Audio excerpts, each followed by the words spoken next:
আসসালামু আলাইকুম এভরিওয়ান। আজকের রেসিপিতে থাকছে মোস্ট ডেলিশিয়াস ক্যারামেল পুডিং। এই রেসিপিটা জানে না এমন মানুষ বোধহয় খুব কমই আছে। আশা করছি আপনাদের ভালো লাগবে।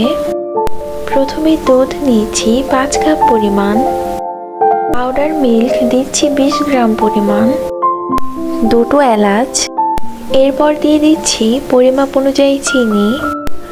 দুধ জাল করে 2.5 কাপ পরিমাণ করে নেব। এখন আমি ক্যারামেল বানিয়ে নেব। ক্যারামেল বানানোর জন্য 6 ইঞ্চির কেকের মোল্ড নিয়ে নিয়েছি।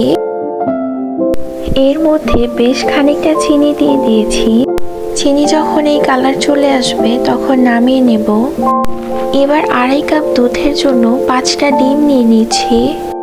ডিমগুলো আমি একটা চামচ দিয়ে ভালোভাবে মিক্স করে নিচ্ছি। আপনারা চাইলে হ্যান্ড হুইস্কও ব্যবহার করতে পারেন।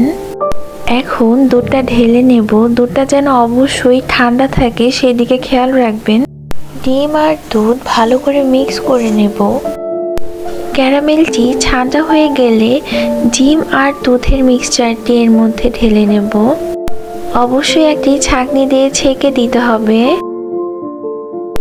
একটি ফয়েল পেপার দিয়ে উপরটা সম্পূর্ণ কভার করে নেব, যাতে করে ফুটন্ত গরম পানি ভিতরে প্রবেশ না করতে পারে।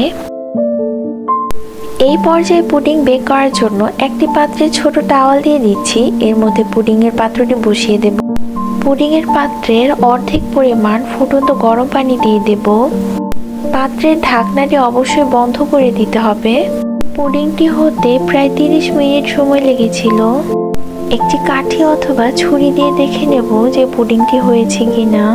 পুডিংটি হয়ে যাওয়ার পর অবশ্যই ঠান্ডা করে নিতে হবে। ঠান্ডা হয়ে যাওয়ার পর 2 ঘন্টার জন্য নর্মাল ফ্রিজে রেখে দেব। এরপর পুডিংটি কাট করে নেব।